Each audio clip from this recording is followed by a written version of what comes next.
For us, life unfolds on human scales. Miles, feet, inches. But beneath the surface of things is another realm, 1 billion times smaller than we are. A dimension that holds the secrets to understanding our world.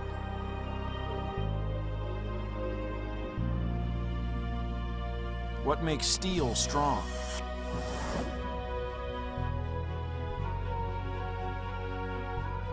Why ice cream is delicious?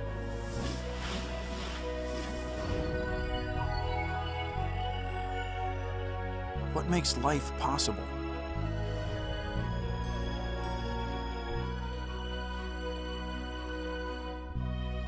Secrets that help us create what we imagine. The human creativity of chemistry, there's just nothing more beautiful than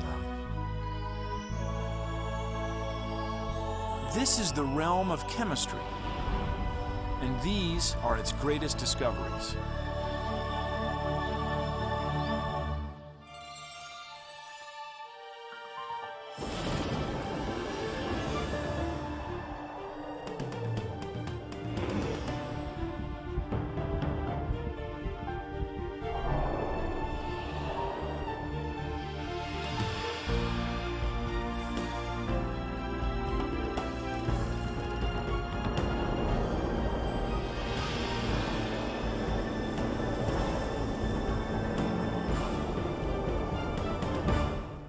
Ancient Greek philosophers believed there were just 4 elements: earth, air, fire, and water, and that air was the underlying element, a single substance responsible for the makeup of everything in the world.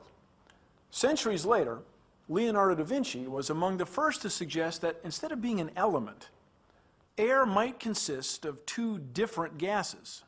It remained a mystery until our first great discovery.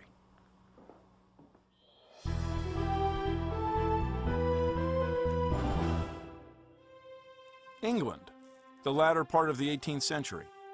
Clergyman and sometimes scientist Joseph Priestley conducted a series of experiments searching for new airs, what today we call gases. To find out more about what Priestley was up to, I paid a visit to Arnold Thackeray, president and historian at the Chemical Heritage Foundation in Philadelphia, Pennsylvania. And Priestley wrote and wrote and wrote on every subject that you've ever thought of. He wrote about history, he wrote about religion, he wrote about politics, he wrote about science endlessly. And Priestley was the man who knew everything. He would tell you the practice of it, the history of it, the theory of it, and he was quite literally the man who knew everything. But along with everything else, Priestley did this famous experiment, right? That's exactly correct, and there are 2 things that go into that experiment. The one is mercury, this strange substance that's simultaneously a liquid and metal, and that's just crazy. I mean, whoever heard of a liquid metal? And so it was really puzzling. What is this thing? And people were fascinated by it, and so they wanted to explore it. And of course, the other thing that went into it was the technology to deal with gases. And here in Priestley's experiments and observations on different kinds of air, we have the technology of collecting gases over liquids. In tubes that you could see through. Exactly. So you can see the gas, you can see what's happening to the gas, and now you really are in business. What Priestley does is he takes a burning glass to give him heat, a lens. He focuses it on this orange powder, the mercuric calx. He heats it, it changes into this metal mercury, and a gas comes off. But Priestley doesn't really realize what it is that he's found. The answer would emerge in 1774, after Priestley paid a visit to Paris and shared the story of his discovery with another scientist, Antoine Lavoisier. Paris is a marvelous place for Priestley to visit because Antoine Lavoisier is in Paris, talk of the town, doing the work that will end up as his elementary text on chemistry. And Lavoisier, who is also mucking about with gases, hears what Priestley has done, is fascinated by the report of this new air, decides he'll repeat the experiment. He has lots of apparatus, better apparatus. He's a meticulous experimenter, and among other things, he weighs things. Lavoisier, by weighing, says something is being emitted. He calls the thing emitted oxygen. He rewrites the whole script of chemistry, and he creates a list of elements that we still use today: oxygen, hydrogen, sulfur. You can correctly say that Priestley discovered oxygen, but Lavoisier invented it. So with Priestley's experimental work on gases, with the discovery of oxygen, with Lavoisier's articulation of a system of language, we have the whole conceptual scheme in which 19th century academic work is built, 20th century industrial innovation. We have pharmaceuticals, we have biotechnology, we have cell phones, we have plastics, that's exactly right. And all these things begin with the discovery of oxygen. That's where it starts. That's a lot to breathe in.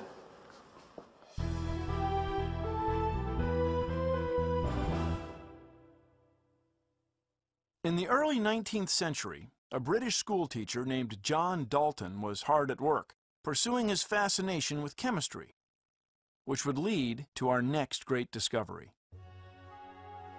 Dalton's experiments showed that the known elements such as oxygen, hydrogen, and carbon combined in definite and constant proportions. From his calculations, he hypothesized that the elements must be made up of smaller, invisible pieces of matter with relative and distinctive weights. He called these pieces of matter atoms. So, what did Dalton discover? Dalton's great discovery was what he called the relative weights of ultimate particles. Ultimate particles. That's what he called it. It's a lovely phrase. Later on, when he went public, it becomes atomic weights, and we know it as atomic weights, but it was ultimate particles. So he used the word atoms. He used the word atoms. The idea of an atom, of course, goes back to Democritus. The problem is, it's an idea, is it any use? And Dalton was the man who made the idea useful. That was his great contribution. From his work, Dalton developed what came to be known as his atomic theory, a revolutionary new system that defined the relationship between atoms and the elements. And it's an enormously simple system, and Dalton thinks very simply, very visually. Here are the elements, here are the weight of the elements, here are the complex molecules, and it's a wonderfully effective system. It connects the thing that chemists can do, weigh things in balances, with the things that you can't see, the ultimate world of atoms. That's genius. How important was Dalton's discovery? His atomic theory helped generations of scientists further unravel the mysteries of the atomic and molecular world, including our next great discovery.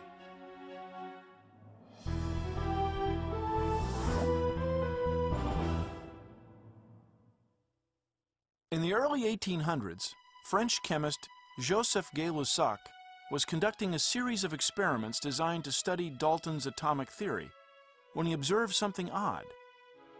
When he combined equal volumes of different gases and measured their reactions, the gases often produced twice the volume than he expected. How was this possible? The answer was provided in 1811 by Amedeo Avogadro, a physics professor at the University of Turin in Italy.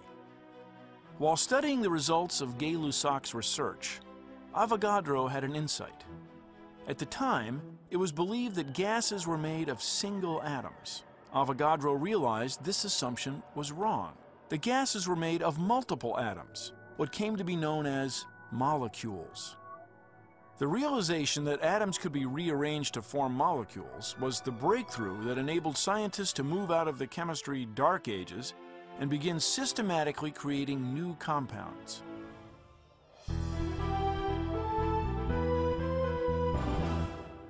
Our next great discovery occurred in the 19th century, when many chemists believed that organic substances from organisms or living things were somehow different from inorganic substances, from non-living things. But that was about to change. In 1828, Friedrich Wöhler was working in his lab when something caught his eye. Wöhler had placed two inorganic chemicals in a beaker, potassium cyanate and ammonium sulfate. Now when he looked at the beaker, it contained a gram's worth of small, white, needle-shaped crystals. What made this remarkable was that Wöhler thought he'd seen these exact same crystals once before, but with an important difference. Those crystals had been organic. He had crystallized them while studying the chemistry of various substances found in urine. To make sure he wasn't mistaken, Wöhler analyzed the new crystals. There was no mistake. These crystals were the same as those he had isolated before. He had made urea, which was something that had come out of a living thing. He had made it out of inorganic substances. Later he said, in a personal letter, not in the paper he wrote about it, that I have made urea without a kidney. And he knew what he had done. Meet Roald Hoffmann, winner of the 1981 Nobel Prize in Chemistry for developing a theory to explain organic chemical reactions. So why is this discovery of artificially making urea, why is that a great discovery?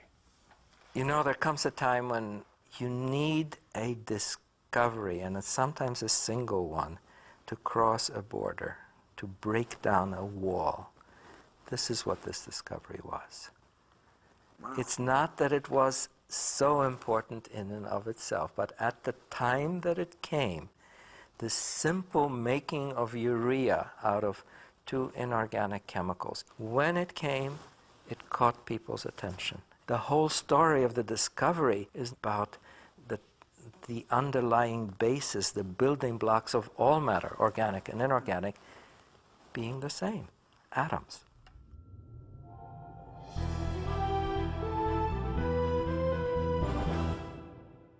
If these Lego bricks had existed in the early part of the 19th century, chemists could have used them to help illustrate something they were seeing in their experiments. A phenomenon that led to our next great discovery. The atoms of particular elements, such as sodium and chlorine, seem to combine with each other according to fixed ratios. It was this combining power of atoms that inspired German chemist August Kekulé to develop a system for visualizing the chemical structure of various molecules. Kekulé represented the atoms by their symbols, then added marks to indicate how they bonded with each other, like links in a chain. It was a simple yet elegant formula. Chemists now had a device for clearly illustrating the chemical structures of the molecules they were studying. There was just one problem.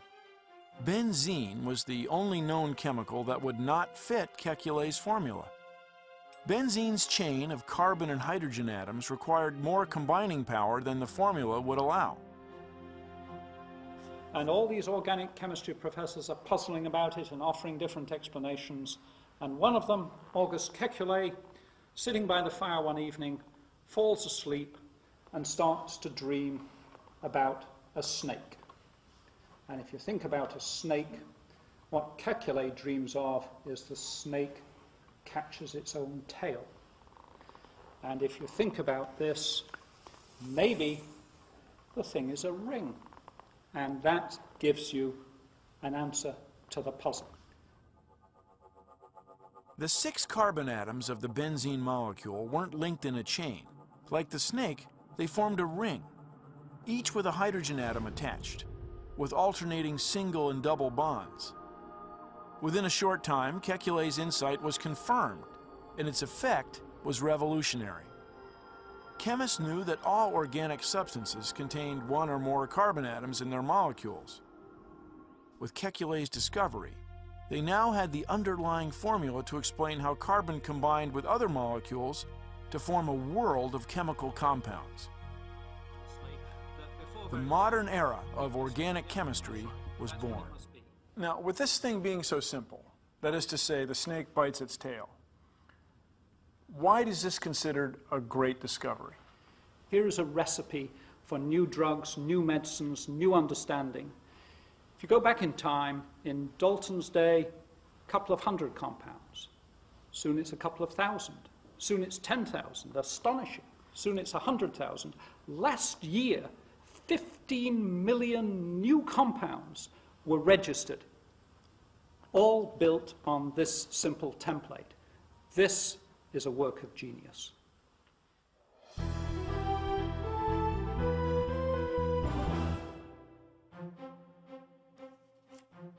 In 1869, a Russian chemistry professor named Dmitry Mendeleev was writing a textbook for his students when he began to wonder how he could best explain to them the 63 elements that were known at the time.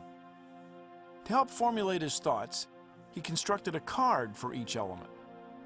On each card, he wrote the name of the element, its atomic weight, its typical properties, and its similarities to other elements. He then laid the cards out like a game of solitaire and began arranging them over and over, searching for patterns. Then came the moment of discovery. Before him was something extraordinary. The elements fell into 7 vertical groupings.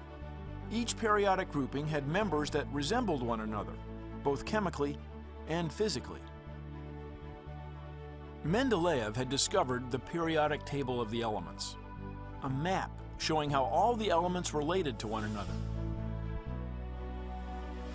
A map so precise that Mendeleev believed he could also use it to predict the existence and properties of 3 elements no one had yet discovered. One would be like boron, he said, one like aluminum, and one like silicon. Eventually, the elements were discovered, and Mendeleev was proven right.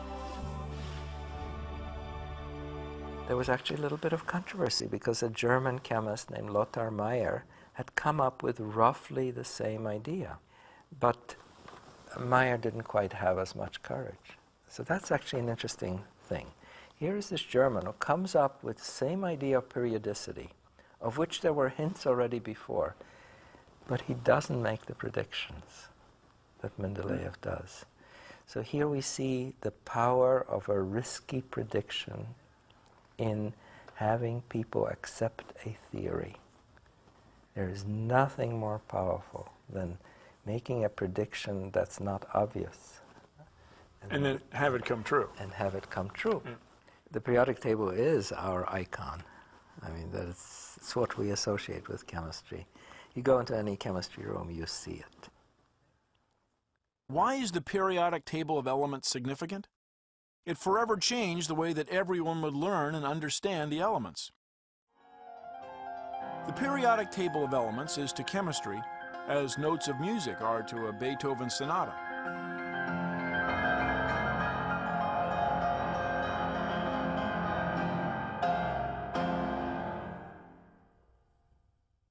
In honor of Mendeleev, his name is now literally attached to the periodic table. The element 101 was named after him. It's called Mendelevium. It's not only chemists who like the periodic table. I hear you carry one around. I do carry one, yes, sir. Show me. You never know. And I seem to use it a lot. Let's see. It's a small one. So I'm going to give you a test. What is under nitrogen in the periodic table? Nitrogen is 7. Yes. I have to think a second. Under sulfur. No, you're wrong. Oh, God. That's Close. why I carry You're the thing. one off. It's phosphorus. Oh, phosphorus. Phosphorus 15. is right. Phosphorus is 15? Yeah, you have to add 8 at that point. See, that's why I carry it. I can't remember. So it's 7 plus 8, 15 phosphorus. Okay. There's a pattern there.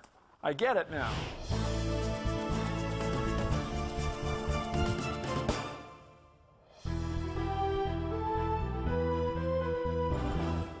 At the turn of the 19th century, electricity was all the rage.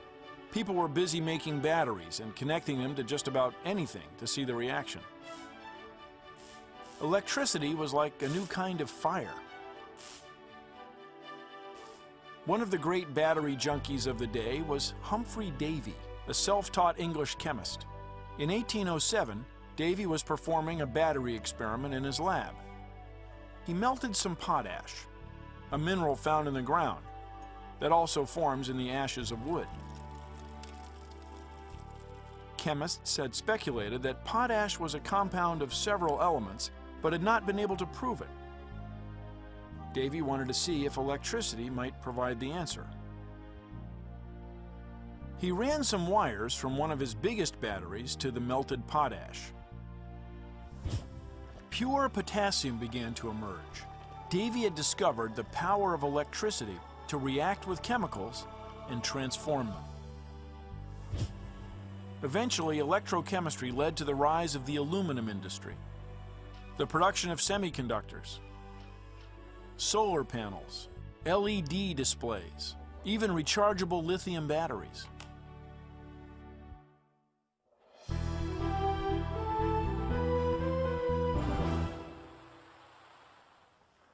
In the 1850s, Robert Bunsen and his research collaborator Gustav Kirchhoff conducted a series of experiments to determine why substances emitted specific colors when placed in a flame. The color they determined indicates what elements are present in the substance. For example, if sodium is placed in a flame, they observe shades of yellow.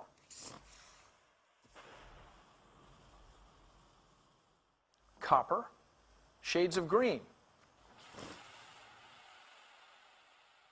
Strontium, shades of red.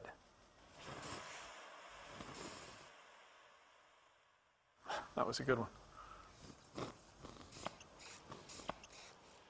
While watching the experiments, Kirchhoff was reminded of how a prism spreads light into a rainbow of colors. So, using a prism and the pieces of a small telescope, Bunsen and Kirchhoff built the first spectroscope, an analytical device they hoped would help them see the spectra coming from heated substances. And it worked. As an element was put into the flame of a Bunsen burner, the light from the heated substance passed through the prism of the spectroscope, where it then spread into a ribbon-like spectrum of colors, riddled with dark lines. The combinations of bright colors and dark lines were like barcodes indicating what atoms were present. When burned, each element produced a completely unique spectrum. Using their spectroscope, Bunsen and Kirchhoff were able to discover two new elements, cesium and rubidium. One day, Bunsen and Kirchhoff decided to test their invention with sunlight. It produced a spectrum that featured two lines that were identical to those in the spectrum produced by sodium. Bunsen and Kirchhoff had discovered the presence of sodium in the sun, 93 million miles away. Suddenly, scientists had a tool to help them study the chemistry of the heavens. Liftoff. We have liftoff. Today, the legacy of this great discovery lives on in the exploration of space. A form of spectroscopy is being used to study the atmospheres of planets, to search for signs of water, signs of life.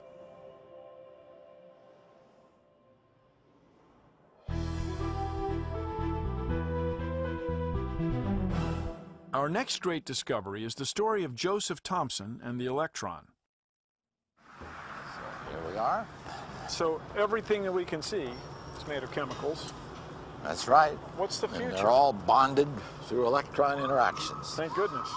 And the future is To find out about it, I paid a visit to Harvard University. applying quantum mechanics. Dudley Hirschbach is a professor here and winner of the 1986 Nobel Prize in Chemistry for his research into the dynamics of chemical elementary processes. So, Thomson didn't discover the electron. Well, it's of course said that way, but he didn't discover in the sense that he said, Eureka, I've got this thing, here it is. He did an experiment that allowed him to measure the ratio of the charge, the electric charge, to the mass. And then later he was able to get a rough measurement of the charge and therefore show that the mass was very, very small. It was about 1/2000th of the mass of the lightest known atom, hydrogen atom. So it showed that he could extract in the experiment a very small piece of an atom. Well, that was a tremendous shock. People didn't Pun imagine. intended. Yes, yes. Electrical piece of an atom. It was a very small part of the atom. At the time of his discovery, Thomson was a professor at England's University of Cambridge. He was using a device called a Crookes tube in his experiments. I happen to have here a little apparatus that's akin to the one that J.J. Thomson used in 1897. It's called a cathode ray tube, just an evacuated little glass cylinder with some electrodes. And we can hook this up and show the key points of his experiment. A replica of the first CRT. Yeah. It's the first cathode ray tube. It's ancestor of the television tube, as a matter of fact. You do the last one, and we should get a stream of cathode rays or electrons going there, and it'll show up. A few of them bang into this phosphor-coated piece of cardboard there. Here, I'll give you a magnetic field you can use to deflect the electrons. When Thomson exposed the stream of cathode rays to a magnet, the stream would bend. Since magnets can only affect matter, this meant the stream of rays was composed of some kind of electrically charged substance called radiant matter. After many hours of observing and measuring, Thomson realized he'd found the first subatomic particles. The ray was a stream of electrons. It was a revolutionary discovery. Some years later, a student of Thomson, Ernest Rutherford, was able to show that the positive charge in atoms, which was, of course, had to be there to balance the negative charges of these little electrons that were scooting around, was localized in a tiny, tiny nucleus, 100,000 times smaller than the size of the atom. And so almost all the mass was, of course, in that nucleus as well, because electrons are so light. And that's still the model we have today, right? That's the basic model for atoms, and of course the key to understanding everything involving atoms. Like chemistry. Like chemistry in particular, that's right.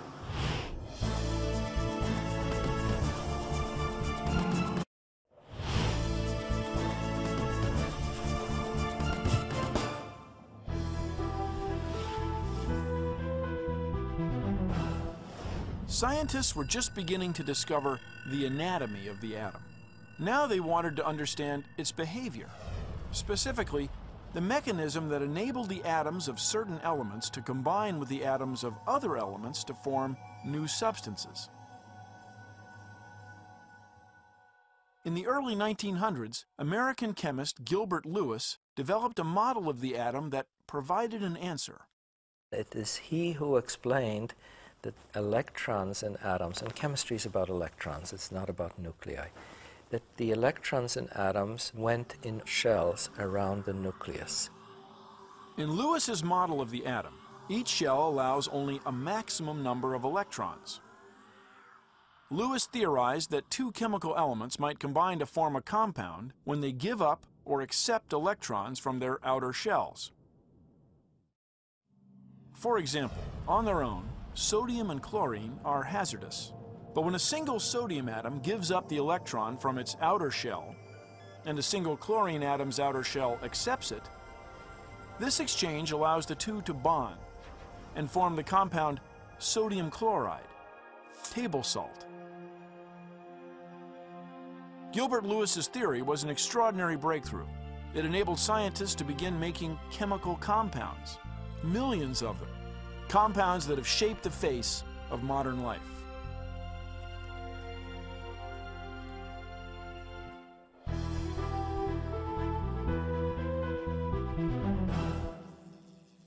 Our next great discovery started in the 1890s with the discovery of an unknown radiation called X-rays. It caused a sensation, and scientists immediately began looking for other substances that emitted strange, perhaps valuable forms of radiation. Over the next several decades, a number of scientists investigated the phenomena and together ended up shedding light on one of the great scientific sleuthing episodes of modern science. French physicist Henri Becquerel made the first significant breakthrough. In 1896, he conducted a series of experiments to see if various minerals emitted radiation. One of the minerals he happened to test was uranium. Becquerel's technique was to place different objects on top of an unexposed photographic plate, still wrapped in protective black paper. He would sprinkle the uranium onto another piece of black paper, then enclose the object between the uranium and the photographic plate. Later, Becquerel would develop the plate, and without fail, a ghostly photographic outline of the object would appear. From these experiments, Becquerel was able to prove conclusively that he had found a source for the mysterious radioactive rays that everyone was looking for. That source was uranium. From Becquerel, the investigation of radioactivity was taken up by Marie Curie. Curie and her husband Pierre undertook the job of isolating whatever elements were responsible for the radioactivity in uranium ore. For 2 years, the Curies boiled, sifted, filtered, and processed several tons of uranium ore. Finally, they succeeded in isolating 2 new elements contained in the ore, which they called polonium and radium. Marie Curie concluded that radium was 1,000,000 times more radioactive than uranium. More importantly, she determined that the mysterious form of energy which enabled radioactivity to penetrate other materials was not the result of a chemical process, but seemed to be atomic in nature. Unfortunately, her discoveries came at great cost. The dangers of being exposed to radioactivity were still unknown at the time, and in 1934, Marie Curie died of leukemia, believed to have been caused by radiation poisoning. Even the notebooks that she used to record her observations are still considered too radioactive to handle. It was the atomic nature of radioactivity that eventually attracted the interest of physicist Ernest Rutherford, whom we already met in the discovery of the electron. Rutherford found that radioactive material goes through a natural process of decay. As it moves through the process, the radioactivity spontaneously emits unstable and highly charged energy particles with the power to penetrate matter. Rutherford called them alpha and beta particles and gamma rays. Since those discoveries, we've learned a lot about radioactivity, the dangers as well as the benefits. Radioactivity has given us medical imaging, a treatment for tumors, a method for calculating the age of the Earth, and a power source for our spacecraft to explore the solar system. Even some smoke detectors contain a small amount of radioactive material called americium, which helps create a steady electrical current. When smoke particles disrupt that current, it triggers the alarm.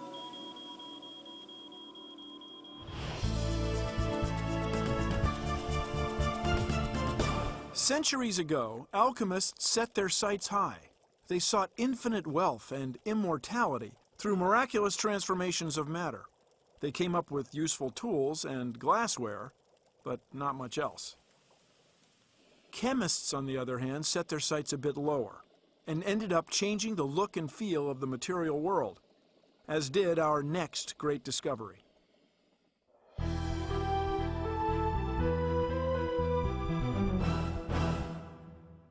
In the 1860s, John Hyatt, a printer and amateur chemist in Albany, New York, made news when he discovered a way to exploit the long, stringy molecules of cellulose found naturally in plants and created the first plastic. 50 years later, Belgium-born chemist Leo Baekeland took the next step in the discovery process. One of the great pioneers was Leo Baekeland, who made a polymer called bakelite. The usual thing, chance favoring the prepared mind. He was mixing things, but he knew how to explore them. He saw the interesting properties of this. From two chemicals derived from coal, Baekeland discovered the world's first fully synthetic plastic. And the landscape of the 20th century was forever changed. What exactly is a plastic? Plastics are polymers. So what are polymers? Polymers are long chain molecules, not individual molecules that are then clumped up into a solid of some sort. They're really molecules that extend out very far. Chains of carbon atoms, sometimes with some other elements in them. So what are the advantages? Well, it's moldable. You can pour it in some liquid form into some mold. Strength? Well, it's not bad. You can make bulletproof vests from plastics. And we've certainly seen that in terms of fibers, they can mimic or even surpass the properties of natural fibers. No fisherman in the world is going to go back to having nets out of cotton, you can bet. Those nets are going to be out of nylon. So would you say the discovery of plastics is a great discovery? We have science making polymers, making nylon, making rayon, which has a natural starting point but is modified into a polymer, making plexiglass or polyethylene. Those are the structural materials of our civilization. I think polymers are, in that sense, an example of the human creativity of chemistry. There's just nothing more beautiful than them.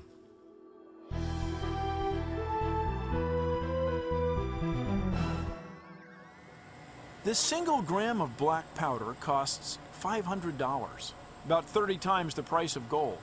Remarkably, it's a special kind of soot made of molecules called carbon nanotubes. Each nanotube is about 1/1,000,000th of a meter in diameter, thinner than a strand of DNA, yet filled with a world of promise that has a lot of people excited, including a scientist who helped discover them. Richard Smalley is a professor of chemistry at Rice University in Houston, Texas. In 1985, he and fellow chemists Robert Curl and Harold Kroto were studying chemical conditions in outer space. Using sophisticated laser and spectroscopic equipment, they were searching for evidence that might help reveal the chemical nature of interstellar matter. Instead, they found something else, for which they would share the 1996 Nobel Prize for Chemistry. What exactly did you discover? Well, in 1985, over a period of a week, we discovered that there was one special cluster of carbon atoms that had precisely 60 atoms. That was magic. It was specially stable compared to any other cluster. And we wondered why. Smalley, Kroto, and Curl named the new molecules buckyballs, after Buckminster Fuller, the architect who designed the geodesic dome. What they'd really discovered was a whole new class of large, all-carbon molecules, which came to be called fullerenes. A molecule is not just when some atoms are stuck together by good bonds. There's another property of a molecule, and that is when you put the last atom, it kind of clicks and it's done. It's stable. And you offer another atom, says, no, thanks, I'm happy the way I am. Well, that's what C60 was. We were offering it other carbon atoms in the apparatus we built, and it said, no, I'm going to stay with 60. So here's a molecule. At least it was a molecule in my mind's eye that seemed to explain the results, which has the most symmetry of any molecule ever discovered. It's a big thing. This is about a nanometer in diameter, about 10 angstroms here, a nanometer, a billionth of a meter. In 1991, the significance of fullerenes gained even more momentum when Sumio Iijima, a scientist at the NEC Corporation, discovered yet another category of the cage-like wonders. But these fullerenes were slightly different. They were made of hollow molecules of pure carbon that formed a seamless hollow tube called carbon nanotubes, or in honor of Smalley's discovery, Bucky tubes. There's Bucky balls, right? All right. And then there's Bucky tubes. Yeah, I've got These things get awfully big now. A tube of the diameter of this ball is this big. And this is a fullerene, same sort of structure. You know, here are the pentagons here, and there's the hexagons. There's 6 pentagons here, 6 pentagons there, 12 total. And in between all these hexagons, and now this thing is just a sort of a Bucky capsule, but you can imagine this thing being very long. And in fact, these things have been made millions of times longer than their diameter now. And these objects have incredible properties. Like what? Well, for one thing, if you, instead of holding this plastic object, which I can easily rip apart, if you held a Bucky tube in your hands and you go to pull it, you'd find it is the stiffest object in the universe. Stiffer than steel. Stiffer than steel. Stiffer than diamond? Stiffer than diamond. But you're a big guy, you can pull it. You'd find that you can stretch it out quite a bit before it breaks. We expect we'll find that it's 100 times stronger than steel in tension. The strongest fiber that you can ever make out of anything, ever. That means like a million years from now, when you ask me what's the strongest thing, same thing. You know, something has to be the strongest of all possible objects. This is it. And it's just carbon, so you could take coal or sewage or old rubber tires and convert them into Bucky tubes. Think what we could do with that. So we could rewire the world. We can make electrical cables that conduct electricity better than copper at 1/6 the weight. So when you think about this, does it seem too good to be true? Does it seem magical or something? It does. It does. I mean, how was the chance that you can discover something like this? But that's one of the fascinating things about the current status of our understanding of chemistry and physics. In fact, we can calculate the behavior of things very well these days. The big mystery with Bucky balls in these tubes is not that they would be great if you could make them. It was finding out you could actually make them. Carbon nanotubes are one of the reasons the word nanotechnology has become so well known. Some are describing it as a modern-day industrial revolution. Nanotechnology refers to building things from scratch, like this nanomotor. It's the ability to assemble the atomic and molecular building blocks of nature to create a new generation of products and applications that are stronger and more precise. Is this the next realm of chemistry? Is this the next thing in chemistry? I'm glad to see you use the word chemistry about this, because that's really what this is. We can't afford to pick every atom up with our fingers and stick them in. We have to have the atoms self-assemble, and they have to come from some source of cheap atoms so we can make these efficiently. We have a name for that. We call it chemistry. Of course, these days we call it nanotechnology. But it's the same thing. We're after to make a structure of a particular exact form, to do it hundreds of trillions of times a second, low cost with no environmental impact, to give us an object that will allow us to do something technologically that we couldn't otherwise do.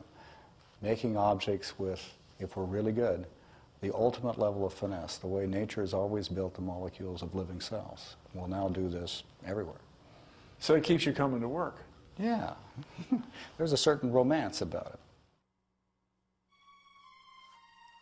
It's taken only 2 centuries to go from a time when atoms were a mere hypothesis to the brink of being able to snap atoms and molecules together and build new technology with fantastic possibilities.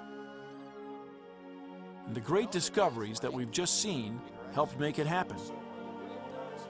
Exploring beneath the surface of things, inside the realm of chemistry, and changing the world.